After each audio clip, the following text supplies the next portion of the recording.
Hello everybody. I don't know about you, but I am absolutely loving this weather.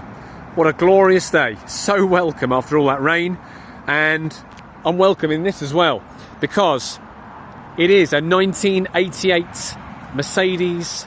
It's a W126. It's a 300 SE. Now, those of you that know me well know that I've got a bit of a soft spot for these cars, a bit of a penchant for them. In fact, I've got three of them. I've got a coupe and two saloons, and they all need work on them to get them on the road this year. I think one's got a brake caliper that needs doing, another one's got something else, and another one is residing with a good mechanic friend of mine awaiting some recommissioning, and he's probably absolutely quivering at the thought I'm going to buy this one. But don't worry, I'm not. I do realise I've got too many already. This one has been off the road since 2004. It has been in a garage. The current owner bought it back in 1997 off Mercedes specialist John Griffiths, and he parked it up in 2004 as a good running car. And as often happens, you now find yourself 22 years later and think, what happened? And as you can see by the thick layer of dust on it, it hasn't been touched, or not touched very much since then. It's arrived with us today. I've had a good look round it, and it's exceptionally rust-free. Owning one of these, I do know where they do rust, and the key place, or one of the big places these things suffer, is the bulkhead in the boot area. The coupes seem to suffer more than the saloons, but they do go there as well. This one, well, we can tell straight away it's got the original bulkhead in it because it's got these marks here. But if you turn the camera underneath, you can see all nice grey metal under there, and that is the weak spot of the 126. That is where they first start going, and this car appears to be in very, very rust-free condition.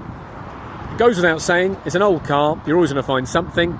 I think the worst of it I have found is on the roof next to the sunroof. So, you know, you're going to want to do that, but it's well worth doing, because I know it's quite an entry-level car. It's a 300 SE, but it's remarkably clean, remarkably rust-free. Let's go and have a look inside it, shall we? Because the interior looked nice as well. Hasn't done particularly low miles. It's done 145,000 miles. The needles are nice and yellowy still. It's not been totally bleached by the sun, but the interior has stood up very, very well. Look at the Zebrano wood there, all in nice condition. Obviously it's going to need a clean. It's been laid up for 22 years, but all in tidy condition inside.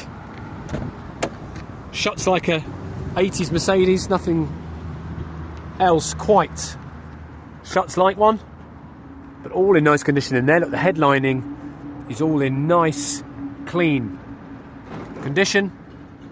Smells nice in here as well.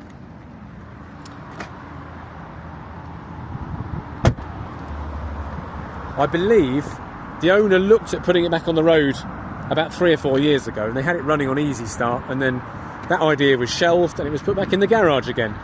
But just walking around it, all the chrome looks nice, which is hugely expensive to replace. Looks like it had a new set of tyres on it when it went away in 2004. But there we go. I just wanted to show it to you in its purest form, as it's just come out of the garage. There is an acre of service history with it. It has 2 service books. The first one contains 20 stamps, and there's another one with a further 2 stamps in it, right up until it was put away into hibernation in 2004. To be sold with no reserve, and I would think, what we're going to say about a guide price, let's say £1,200 to £1,500. A very simple recommissioning job, and you would have yourself a very, very solid, sound W126. I know I'm biased, but they are lovely. I love them.